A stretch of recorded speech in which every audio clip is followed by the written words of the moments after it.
Hello friends, कैसे हैं आप लोग। उम्मीद करता हूँ आप लोग बहुत अच्छे होंगे और आप लोगों को एक अच्छी जॉब बहुत जल्द मिल जाएगी। एंड गवर्नमेंट अभी बहुत सारे वैकेंसी निकाल रही है, बीकॉम ग्रेजुएट के लिए भी और सी में क्वालिफाइड के लिए भी, सी इंटर क्वालिफाइड के लिए भी।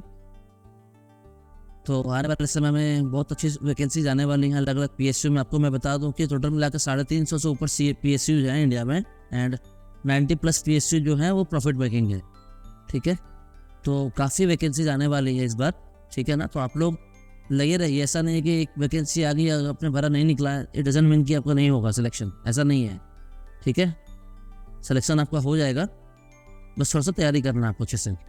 अब अच्छे से तैयारी कीजिए तो आपका सिलेक्शन हो जाएगा, कोई दिक्कत ऐसा नहीं है।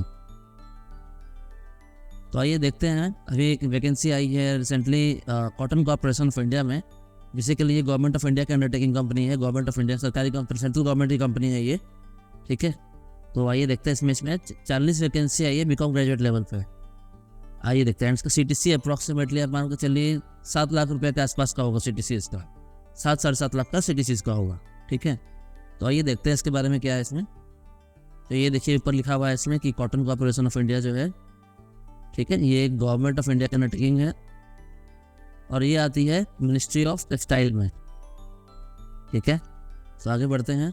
इसके बारे में थोड़ा आपको बताया, ये जो पार्ट होता है ये बेसिकली अबाउट होता है, कंपनी के बारे में बताया गया है। ठीक है ना, कि ये जो एक पब्लिक सेक्टर अंडरटेकिंग है under the ministry of textile government of India में, एक्सटर्नल मार्केटिंग। ठीक है ना, मतलब उसके बारे में बताया गया है। ठीक है, तो आप देखिए इसमें आगे देखते हैं क्या क्या बताया गया है। हमारा जो रिलेवेंट पार्ट हम उसको देखते हैं, आइए। ठीक है, इसमें बताया गया बेसिकली एप्लीकेशन ऑनलाइन होगा। ठीक है, मोड ऑफ एप्लीकेशन क्या होगा, तो इस वेबसाइट से आपको मिल जाएगा एप्लीकेशन। ठीक है ना, आप इसमें जब जाएंगे ऑनलाइन अप्लाई होता है यहाँ से, इस वेबसाइट में आप जाकर देख सकते हैं। एप्लीकेशन का स्टार्टिंग डेट हो चुका है 12 जून से, 12 जून से स्टार्ट हो चुकी है, एंड लास्ट डेट जो है वो 2 जुलाई को है। ठीक है, तो आप लास्ट डेट का वेट मत कीजिएगा, आप पहले फॉर्म भर दीजिए। ठीक है, एंड कोई अगर प्रॉब्लम होता है तो हेल्प फैसिलिटी भी दी हुई है, इसके बारे में बताया हुआ है तो इसमें आपको कैसे क्या करना है। ठीक है, आइए देखते हैं क्या है इसमें। और अगर इस वैकेंसी में कुछ चेंजेस आएगी फ्यूचर में तो वो कॉटन कॉर्पोरेशन की ऑफिशियल वेबसाइट जो है इसमें डाल दी जाएगी। ठीक है, वो बताया गया है इसमें। आइए देखते हैं वैकेंसी। अगर किसी ने लॉ का अगर पढ़ाई करना है, अगर आप तो किसी के पास अगर डिग्री का लॉ है, मतलब होता ना LLB। ठीक है ना, अगर आपके पास LLB है या कुछ ऐसा कुछ है तो आप उसमें अप्लाई कर सकते हैं, बट हम अभी फिनांस के बारे में डिस्कस करेंगे, हमारा जो रिलेवेंट है। ठीक है, ये देखिए, तो वैकेंसी कोड है बेसिकली 104 कोड है वैकेंसी का ये।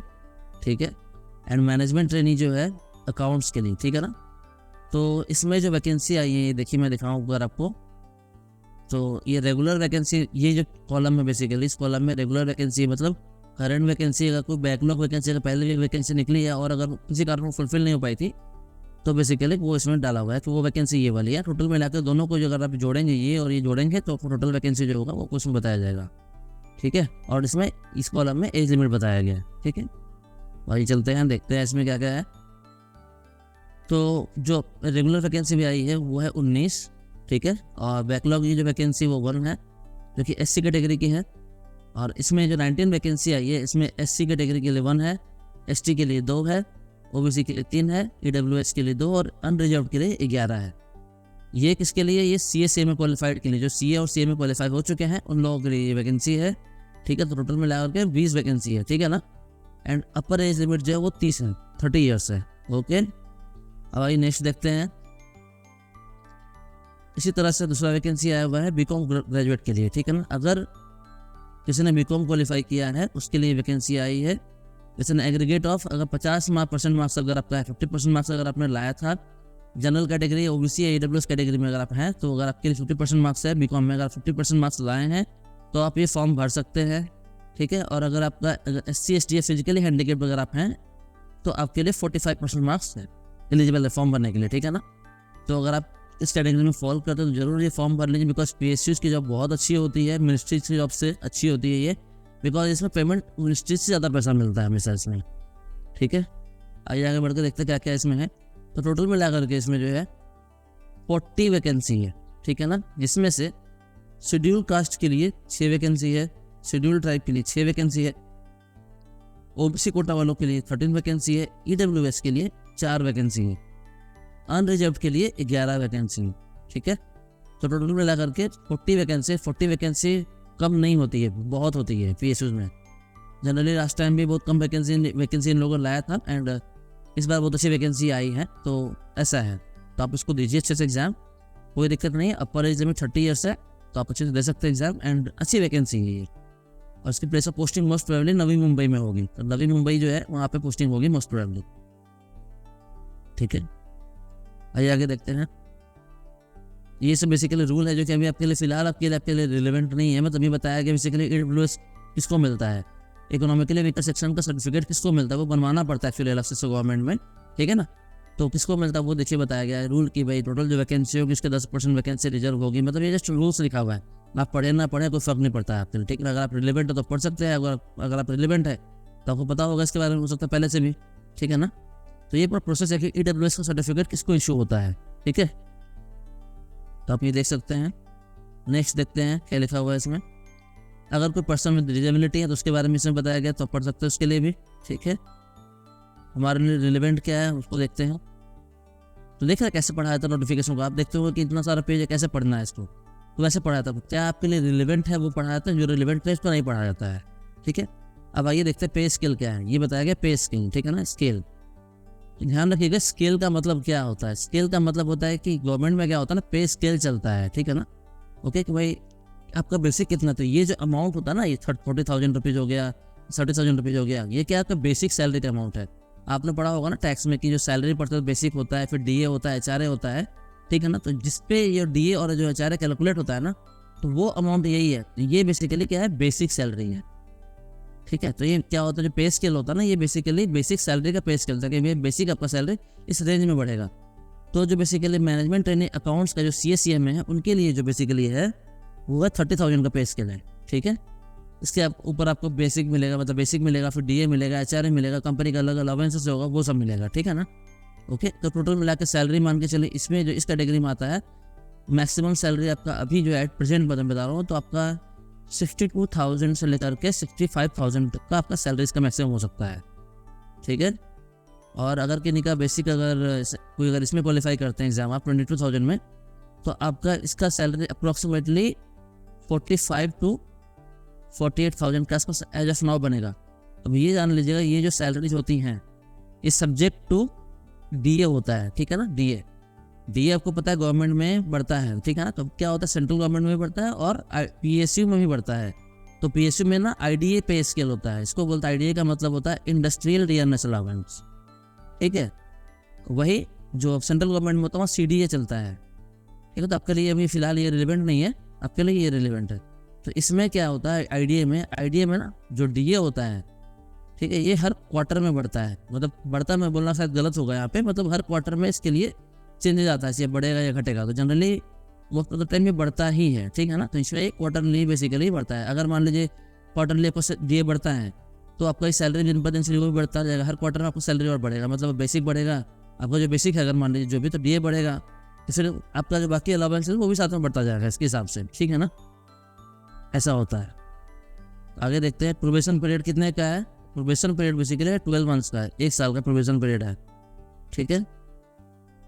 आगे देखते हैं और क्या है, सर्विस बॉन्ड। अगर किसी का सिलेक्शन होता है, इसमें ध्यान रखिएगा इसमें एक चीज़ कि ये मैंडेटरी है, ठीक है ना। ऐसा नहीं कि आप आज ज्वाइन किए फिर आप कल को कहीं और निकल गया वैकेंसी आप छोड़ के चले जाएंगे, ऐसा नहीं होगा यहाँ पे, ठीक है ना। आपको यहाँ पे क्या है, एक मिनिमम पीरियड का सर्विस बॉन्ड आपसे साइन कराया जाएगा। अगर आप समय से पहले, ठीक है ना, आप जो जॉब अगर छोड़ के चले जाते हैं, अगर आप 3 साल से पहले बेसिकली जिसमें मेंशन किया हुआ है, अगर 3 साल से पहले अगर आप जॉब छोड़ के चले जाते हैं तो आपको 3 मंथ्स का बेसिक सैलरी आपको देना पड़ेगा। मतलब अगर आपका 22,000 में सिलेक्शन अगर हुआ है तो 66,000 आपको देना पड़ेगा। अगर आपको 30,000 वाले में सिलेक्शन हुआ है तो आपको 90,000 देना पड़ेगा, सब आप आ सकते हैं, ठीक है। तो बेसिकली एक तरह का ये पेनल्टी बोलिए या फिर आप इसको बोल सकते हैं सर्विस बॉन्ड, ठीक है ना। काइंड ऑफ ये है। कौन अप्लाई कर सकता है इसमें, तो उसके बारे में बताया गया है। ये आपका कैंडिडेट जो है सिटीजन ऑफ इंडिया होना चाहिए, ठीक है ना। एंड मिनिमम एज तो आपका 18 साल होना चाहिए, एंड मैक्सिमम जो है एज आपका लिमिट वो आपका उसमें लिखा हुआ है, जो भी आपका पोस्ट है उसमें, ठीक है ना, ठीक है। तो बाकी बताया गया कि अगर कोई जनरल कैटेगरी में है और EWS में है तो उसके लिए जो बेसिकली 30 ईयर्स की एज है, SC के लिए 5 साल का रिलैक्सेशन है, आपका OBC के लिए 3 साल का रिलैक्सेशन है, ST के लिए 13 ईयर्स का है, ठीक है ना। मतलब जनरल 10 ईयर्स का होता है, हाँ 10 ईयर्स का ही है, ठीक है ना, 10 ईयर्स का है ये। और PWD कोई अगर है तो उसके लिए भी 10 साल होता है, पर साथ में उसको और भी डिटेल यहाँ पे लिखा हुआ है। तब के लिए फिलहाल अगर आपको रिलेवेंट है तब इसको अच्छे से पढ़ लीजिएगा। मैं इस नोटिफिकेशन को डाल दूंगा डिस्क्रिप्शन पे, ठीक है, तो आप वहाँ से पढ़ सकते हैं इसको आप। एंड अब आगे बढ़ते हैं, देखिए तो इसमें इसको चार्ट फॉर्म में ऊपर जो लिखा हुआ था थ्योरी, उसके लिखा हुआ है यहाँ पे, ठीक है। और क्या है हमारे लिए रिलेवेंट है, देखते हैं इसको। एप्लीकेशन फीस, ठीक है ना, तो अगर आप जनरल में हैं, ठीक है, जनरल EWS और OBC में है तो आपको फीस लगेगा 1000 रुपीज़ का, ठीक है। और ये इंटीमेशन चार्जेस 500, टोटल मिला के बेसिकली आपको लगेगा 1500 रुपये। तो आप ये सोच के चलिए कि भाई 1500 रुपये है, ठीक है ना। बहुत तो क्या होता है, नहीं सोच के लेते 1500 रुपये लग जाएगा, क्या पता हमारा एग्जाम निकलेगा या नहीं निकलेगा। बस ऐसा है कि अगर आपका बेसिक अच्छा है और नहीं तो आप अच्छा कीजिए, कोशिश कीजिए। क्या होता है ना, कई बार लोग इस सोच के फॉर्म नहीं भरते हैं, ठीक है, कि 1500 रुपये लग जाएगा। 1500 रुपये is not a big deal, ठीक है ना। The thing is that if you get this job आपको बहुत अच्छा हो जाएगा, मतलब लाइफ सेट हो जाएगा थोड़ा सा, ठीक है ना, एटलीस्ट थोड़ा सा तो स्टार्टिंग में सेट हो जाएगा। बिकॉज BCom लेवल पे बाहर में इनिशियली इतना पैसा, फ्रेशर को इतना पैसा नहीं मिलता कहीं भी आज, ठीक है ना। तो आप वो ध्यान रखिएगा इसमें, ठीक है। देखिए इसमें ना कहीं एक्सपीरियंस लिखा हुआ ऐसा नहीं आया है, ठीक है। किसी ने इसमें CA में भी कोई एक्सपीरियंस नहीं मांगा इन्होंने, एंड BCom में भी कोई एक्सपीरियंस नहीं मांगा, ठीक है। तो BCom फ्रेशर को ना अगर आप मार्केट में जाकर देखेंगे ना भी तो 45-50 हज़ार कोई देता नहीं है, ठीक है ना। तो 1500 रुपये भले लग रहा है आपका इसमें, बट क्या है कि अच्छा है आपके लिए। आप ट्राई तो करो बैठने के एग्जाम में, ठीक है, सिलेक्शन होने का चांसेस बहुत हाई है, ठीक है। इट इज़ नॉट लाइक नहीं अदर गवर्नमेंट जॉब, जैसा होता है ना हिस्ट्री पढ़ना पड़ता है, ज्योग्राफी पढ़ना पड़ता है, इधर वैसा नहीं है। आपका यहाँ पे ना रिलेवेंट फील्ड जो होता है अकाउंट्स का, वही पूछते हैं ये लोग बेसिकली, ठीक है। एंड थोड़ा सा जनरल नॉलेज होता है, थोड़ा सा मैथमेटिक्स होता है, बट मेजर पोर्शन आपका या कई बार हाफ पोर्शन जो है आपका यही होता है जो हम लोग पढ़ते हैं। बैंकिंग आपका जो अकाउंट्स हो गया, ऑडिट हो गया, टैक्स हो गया, कॉस्ट हो गया, यही होता है, ठीक है। अब बता रहा है जो SC ST हैं या एक सर्विसमैन है या PWD हैं, उनके लिए फॉर्म का फीस जो है 500 रुपीज़ है, ठीक है। ऑनलाइन सारा फॉर्म भराएगा इसमें, ठीक है। हाउ टू अप्लाई, कहाँ से अप्लाई करना फॉर्म में, तो वो बताया गया इसमें। कॉटन कॉर्पोरेशन की वेबसाइट पे जाना है आपको, रिक्रूटमेंट के अंदर जाना है आपको उसमें, ठीक है ना। वहाँ से अप्लाई किया हुआ लिंक दिया हुआ आपको, वहाँ देख लीजिए। तो ये स्टार्टिंग का हो गया ऑनलाइन डेट, फर्स्ट स्टार्टिंग का डेट, और ये लास्ट डेट ऑफ एप्लीकेशन है, ठीक है। और ध्यान रखिएगा फॉर्म डाउनलोड कर लीजिएगा याद से फॉर्म। अगर आप फॉर्म भरते तो ये मत सोचिए कि अभी मैंने फॉर्म भर दिया, फॉर्म डाउनलोड कर लीजिएगा। बिकॉज अगर आपका सिलेक्शन होता है तो उसमें वो लोग आपसे फॉर्म मांगते हैं, आपने जो फॉर्म भरा था, ठीक है। अगर आप फॉर्म नहीं दे पाते तो आपको सिलेक्शन नहीं होता है, वो लोग रिजेक्ट कर देते हैं ड्यू टू इम्प्रॉपर डॉक्यूमेंटेशन, ठीक है। तो ये ध्यान रखिएगा। एंड आपके पास एक valid email ID phone number होना चाहिए, आपको उसमें ID पासवर्ड जाएगा, ठीक है। जब फॉर्म कैसे मतलब अपलोड करना है, इसमें फ़ोटो जो होगा आपका, सिग्नेचर होगा, जो भी होगा, तो उसका साइज़ क्या होगा, क्वालिटी क्या होगा, वो सब यहाँ डिटेल लिखा हुआ है इस पैराग्राफ में, ठीक है ना। डिटेल लिखा हुआ है इसके, डिटेल ऑफ स्कैन फोटोग्राफ। अगर पासपोर्ट साइज फोटोग्राफ है तो वो 80 KB मैक्सिमम हो सकता है, 50 KB से 80 KB तक का, ठीक है ना। 10th का सर्टिफिकेट अपलोड करना है, 12th का अपलोड करना है, ठीक है ना। ये सब आपको अपलोड करना है, ठीक है। तो ये पढ़िएगा, आपको समझ में आ जाएगा जब आप फॉर्म भरेंगे तो, ठीक है। मैं आपको जस्ट एक बेसिक बैकग्राउंड दे दे रहा हूँ तो, ठीक है। तो ये देखिए बेसिकली बताया गया इसमें कि call letter for written test for the post of assistant marketing, मतलब बताया गया प्रोसेस के बारे में बेसिकली बताया गया। वेबसाइट में अवेलेबल हो जाएगा, आप वहाँ से डाउनलोड कर सकते हैं। एग्जामिनेशन सेंटर कहाँ रहेगा ये इंपॉर्टेंट है। तो देखिए एग्जामिनेशन सेंटर जो है वो मुंबई में रहेगा, ठीक है। मुंबई है, नवी मुंबई है, हैदराबाद है, न्यू दिल्ली है, चेन्नई, लखनऊ, चंडीगढ़, कोलकाता, बेंगलोर, अहमदाबाद, पटना, जयपुर। तो काफ़ी जगह में बेसिकली आपका इसमें सेंटर है, तो आप इसमें भर सकते हैं फॉर्म, ठीक है। तो ये बहुत अच्छी बात है। और देखते हैं क्या है। कैंडिडेट जो है वो किसी एक ही पोस्ट के लिए अप्लाई कर सकता है, मतलब ऐसा नहीं है कि आप जो है आपने CA क्वालिफाइड या CMA क्वालिफाइड के लिए भी अपने अप्लाई कर दिया, आपने BCom क्वालिफाइड के लिए भी अप्लाई कर दिया, ऐसा नहीं है। आप किसी एक पोस्ट के लिए अप्लाई कर सकते हैं, ठीक है। अगर आपने मल्टीपल में अप्लाई किया तो क्या बोल रहा है कि at least one in case of multiple application the one with the latest registration number will be considered, ठीक है ना। तो मतलब ऐसा नहीं दोनों रिजेक्ट हो जाएगा, जिसमें जो बाद में फॉर्म भरा होगा आपने वो एक्सेप्ट होगा, ठीक है। तो मतलब बेसिकली आप एक ही पोस्ट के लिए अप्लाई कर सकते हैं, क्योंकि ये उनका कहना है कि भाई ऐसा नहीं कि आप ही सब में बैठ जाइए, आप बाकी लोगों को भी तो मौका दीजिए। एंड सेकेंडरी क्या होता है, मैं आपको बताऊँ कि कई बार ना एग्जाम सेम टाइम में हो जाता है, तो आप किसी एक में ऐसे भी एग्जाम आप एक में ही दे पाएंगे, 2 में नहीं दे पाएंगे आप, ठीक है। तो ये तो बात की बात है, अगर आप एग्जाम में क्वालिफाई करते हैं तो मिनिमम क्वालिफाइंग मार्क्स जो 40% होना चाहिए, इसके नीचे नहीं होगा तो इससे कोई मतलब उतना भी लेना देना नहीं है इस चीज़ का आपको, ठीक है ना। ये जब आप क्वालिफाई करेंगे तो आपको खुद समझ में आ जाएगा आपको, ठीक है। और क्या इसमें रिलेवेंट है देखते हैं। अब बता रहा है इसमें क्या क्या पढ़ना है आपको एग्जाम के लिए, ठीक है। आइए देखते हैं।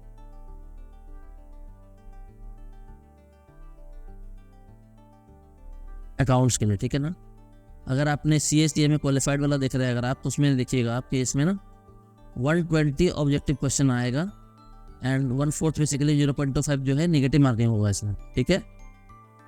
अगर आपको ध्यान होगा तो मैंने लास्ट वीक डाला था वीडियो उसमें जो सिक्योरिटी प्रिंटिंग एंड मिंटिंग की सब्सिडी थी उसमें वैकेंसी आई थी, उसमें नेगेटिव मार्किंग नहीं था, ठीक है। तो इसमें क्या क्या पढ़ना है देखिए। बेसिकली इसमें 15 क्वेश्चन जो हैं, 15 question will be asked from this topic, that is general English.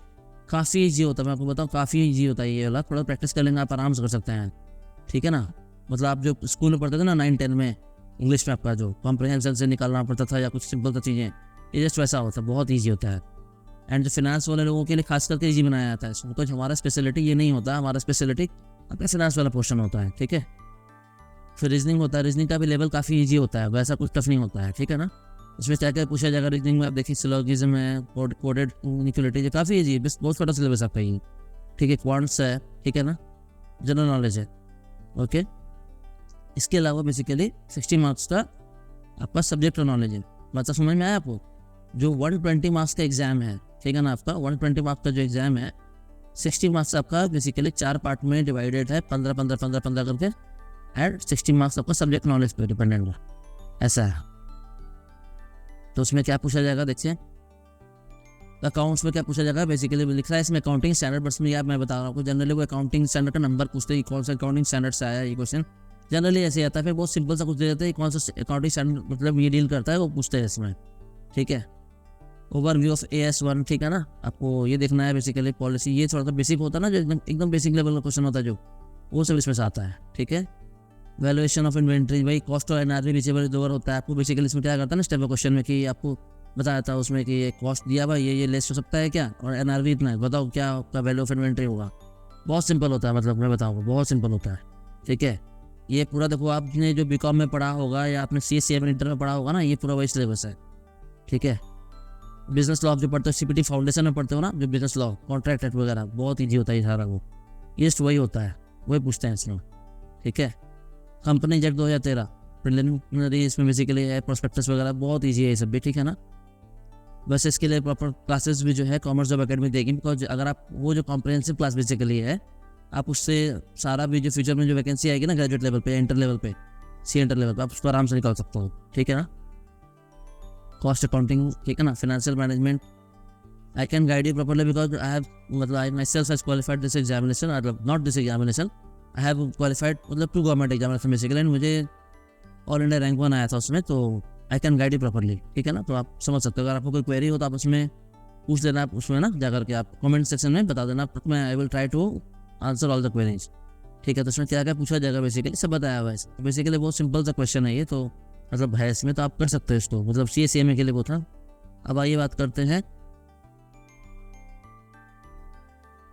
Junior assistant या जूनियर एग्जीक्यूटिव जो है क्या है अकाउंट्स के लिए, ये हो गई BCom वालों के लिए, ठीक है ना, जो BCom में है ये उनके लिए है, ठीक है। तो इसमें देखिए क्या पूछा जाएगा, इसमें बेसिकली वही पार्ट इसमें भी है, तो इसमें क्या है 15 क्वेश्चन आपका इंग्लिश से आएगा, ठीक है। देख रहे अगर आपको देख रहे होंगे ना तो ऊपर सेम लिखा हुआ होगा, बट पता है क्वेश्चन का लेवल बहुत डिफरेंट रहता है, इसमें और भी सिंपल आएगा क्वेश्चन, ठीक है। अब देखो रेशियो प्रोपोर्शन बहुत ईजी आता है, work and time and speed होता है ना, कि ये बताता है कि गाड़ी चल रहा है इतना में, तो इतना चल रहा है तो कितना टाइम लगेगा, क्या स्पीड लगेगा, बहुत सिंपल, मतलब I am telling you that's very simple. आप थोड़ा कोशिश करो, I am telling you will get this job, ठीक है।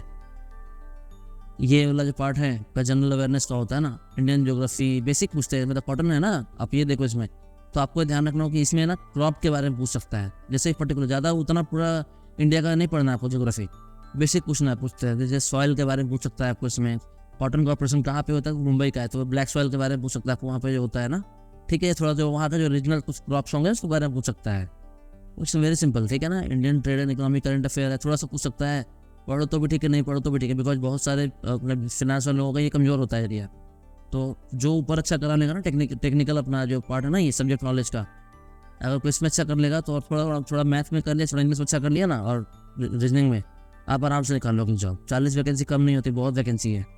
ठीक है, वही देखो बीकॉम वाला सिलेबस है। ठीक है, government grant cash flow, EPS वगैरह, ठीक है ना, तो बहुत ही सिलेबस है। ठीक है, आप उसको देखो, आप आराम से निकाल सकते हो। मतलब बिलीव में, आपको लग रहा हो कि मैं बार बार इतना ईजी बोल रहा हूँ, सच में ये ईजी होता है। आपके माइंड में बस है कि ये बहुत डिफिकल्ट एग्जाम होता है, बट ऐसा गवर्नमेंट एग्जाम बहुत डिफिकल्ट होता है, ऐसा नहीं है। आधा सा देख लो तो बिना पढ़े एग्जाम दे देते हैं, इससे क्वालिफाई नहीं करते हैं।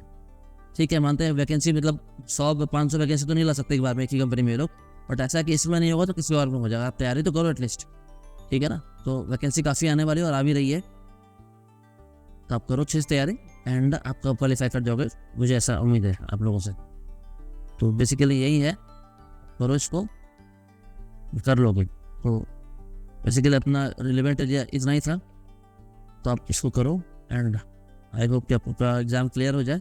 कोई दिक्कत हो तो आप पूछ सकते हैं कमेंट सेक्शन में, मैं कोशिश करूँगा सबको रिप्लाई करने का। एंड ये नोटिफिकेशन जो है वो डला रहेगा आपका डिस्क्रिप्शन वाले पार्ट में। ठीक है, और कोई दिक्कत हो तो आप कमेंट कीजिए और चैनल को लाइक कर दें, इसको वीडियो को लाइक कर दीजिएगा, सब्सक्राइब कर लीजिएगा चैनल को, ताकि आपको फ्यूचर में जो भी वैकेंसी आए उसको अपडेट मिलता रहे आपको। हमारे टेलीग्राम चैनल पे आप ज्वाइन कर सकते हैं, गेट राइट जॉब जो है। Thank you very much.